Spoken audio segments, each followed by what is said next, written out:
expected from him? Yeah, yeah. I mean, he's two-time Finals MVP, and he, coming off a poor performance.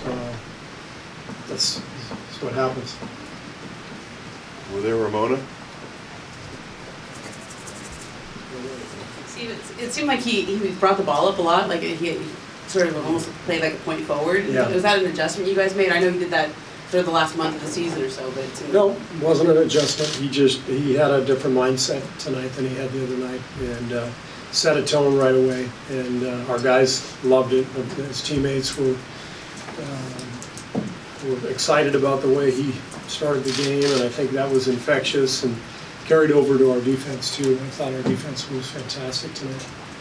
Steve, Kerr, to your on the right. He also picked up 2 very early fouls. Did you have any thought to taking him out, or did you have a sense he would get as hot as he did? Well, he was already hot, so when we loved the way he started the game, and so we just decided to keep him out there,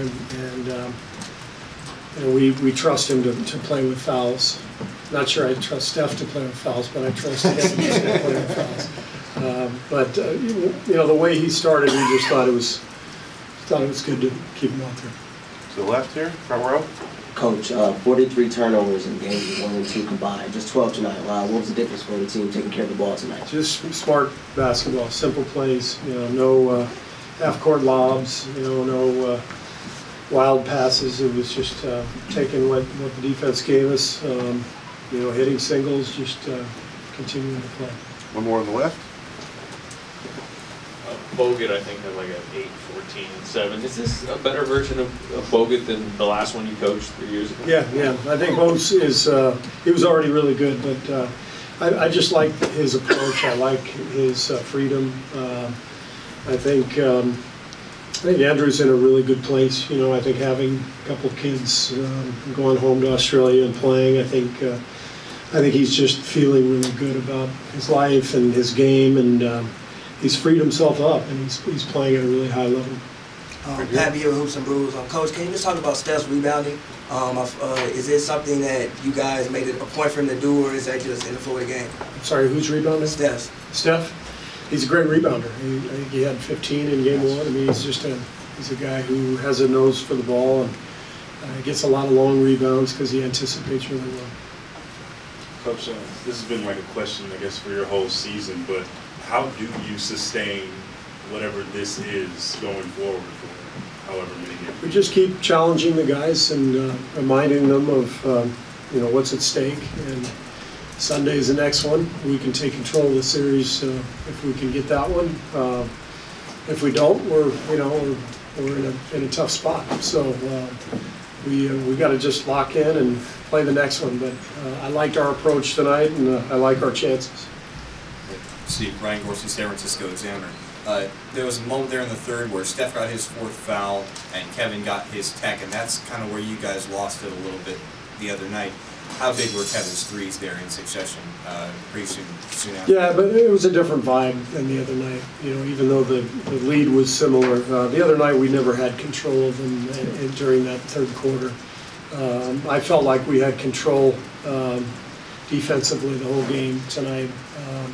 Lou made a couple shots there in the third, back-to-back shots, and that's what you worry about, him getting momentum. But we were able to do a good job the rest of the quarter and keep the lead where it was.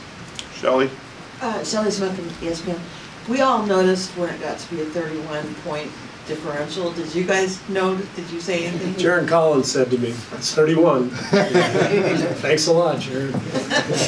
So, no, we reminded the guys at halftime, and I don't even think we needed to, but, it's such a long game. That's the thing when you play or coach in the NBA or as a fan sit through a 6-minute timeout. I mean, it's a long haul. There's plenty of time for a lot of wild swings, and you just have to stay locked in.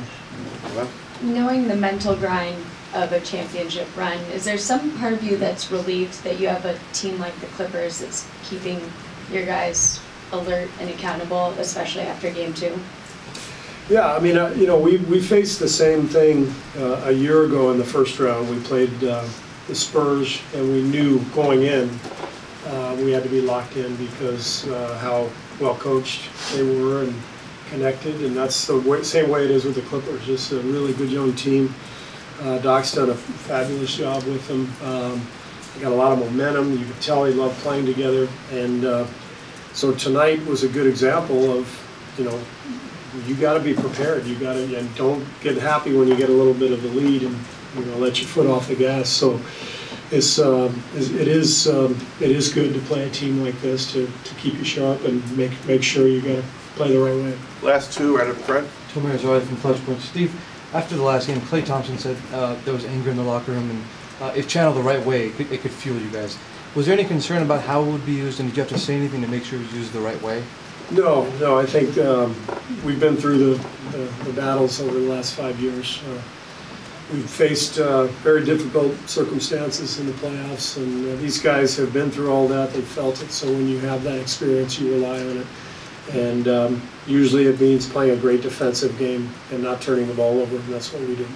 Last question, Mark. Hey, Steve, Kevon's obviously always been consistent, but what have you seen recently with his mid-range jumper and how that's done? Well, he's, I think he got some easy ones tonight early. Same thing happened the other night. The way the Clippers are playing us, you know, he's freed up a couple times, gotten a couple easy lay-ins or dunks, tip-ins, and then, you know, if you're four for four on lay-ins, that 15-footer is going to be a little easier the next time. So he's done a really good job of picking his spots and finding his rhythm. Thank you, Coach. Thank you. Thanks. Doc Rivers will be in here momentarily. Right?